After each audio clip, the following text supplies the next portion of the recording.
የኢትዮጵያ የሕዝብ ተወካዮች ምክር ቤት ስንት መቀመጫ ወንበሮች አሉት? የ150 ብር ሽልማት 1 2 3 4 5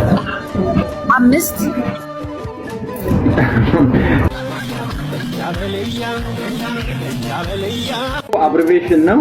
ኢሞ ማለት ምን ማለት ነው? 5 ሰከንድ 1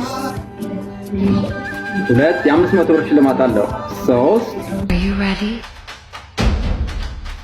The time has come. Let the show begin. 10, 9, 8, 7, 6. ታሪኮችን በፈጠራ መንገድ የሚያቀርብ ጽሑፍ ምን ተብሎ ይጠራል? 1